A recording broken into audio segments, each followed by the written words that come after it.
భూములు గతంలో తెలుగుదేశం పార్టీ ప్రభుత్వం ఇచ్చేసింది, ఆ భూములు ఇచ్చేసింది, పట్టాలు కూడా రెడీ చేసేసింది. ఆ పట్టాలు తొక్కుపెట్టి మొన్న ఎలక్షన్ ముందు ఇచ్చాడు. ఆడికి ఏమైనా గౌరవం ఉంటుంది ఈయన మీద?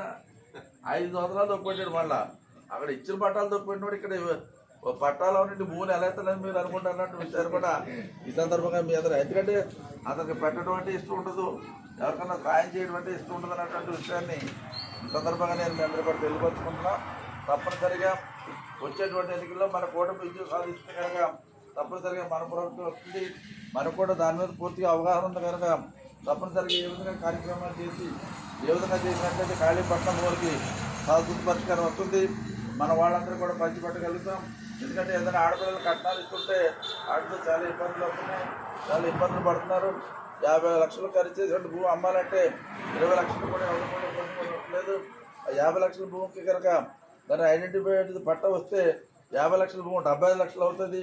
ఆ విధంగా మీకు మంచి న్యాయం జరిగే విధంగా అన్ని రకాలుగా కూడా చర్యలు తీసుకుంటాం, అన్ని రకాలుగా కూడా న్యాయం చేస్తాం. అందులో ఎటువంటి డౌట్ లేదన్నటువంటి విషయాన్ని కూడా మీకు తెలియపడుతూ ఇళ్ల విషయంలో కానీ, రోడ్ల విషయంలో కానీ, కాలువల మరమ్మతు విషయంలో కానీ, డ్రైనేజీ వ్యవస్థ విషయంలో కానీ, మంచినీటి సమస్య విషయంలో కానీ అన్ని రకాలుగా శాశ్వత పరిష్కారం చేద్దాం. వెల్ఫేర్ ప్రోగ్రామ్స్, కార్డుల విషయం అన్నీ కూడా చేద్దాం. అన్ని రకాలుగా కూడా మన కాళీపట్నం గ్రామానికి సంపూర్ణ సహకారం అందించి చేరుతున్నట్టు విషయాన్ని మరొకసారి నేను మీ అందరికీ కూడా తెలియపరచుకుంటూ, మరి పవన్ కళ్యాణ్ గారి గురించి నేను ప్రత్యేకంగా మీకు చెప్పక్కర్లేదు. ఒక మంచి ఆశతో ఒక మంచి ఉద్దేశం ఆయన పార్టీ పెట్టడం జరిగింది. ఆయన ఏదో ముఖ్యమంత్రి అయిపోవాలనో లేకపోతే 100 కోట్ల రూపాయలు 1000 కోట్ల రూపాయలు సంపాదించుకోవాలంటే దుర్మార్గ ఆలోచన కానీ దురాలోచన కానీ పవన్ కళ్యాణ్ గారికి లేదు అన్నటువంటి విషయాన్ని తెలియపడుతున్నాం.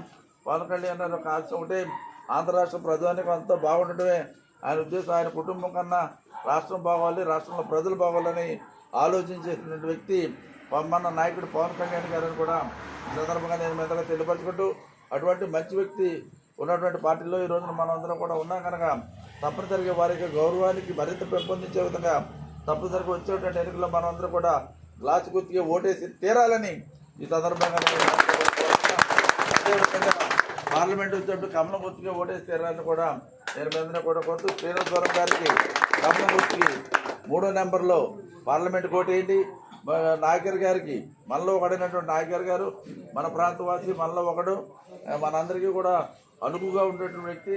మనం ఎవరు కూడా డైరెక్ట్గా వెళ్ళి ఈ పని మాకు కావాలని డిమాండ్ చేసేటువంటి అడిగేటువంటి హక్కు మనకు ఉండేటువంటి వ్యక్తి నాయకర్ గారికి. ఒక మంచి వ్యక్తిని మనం ఎన్నుకోవాలంటే నాయకర్ గారు కోటేయాలి, అంతే తప్ప దుర్మార్గపు ప్రసాద్ రాజు గారికి పొరపాటును కూడా గమ్ముని ఓటు పడకుండా చూసుకోండి అని సందర్భంగా నేను మెదడు కూడా తెలియపడుతున్నాను. నాయకుడిని గెలిపించండి, మీకు తప్పనిసరిగా మీ సమస్యలన్నీ మా సమస్యలుగా భావిస్తాం, మీ అవసరాలన్నీ మా అవసరాలుగా భావిస్తాం.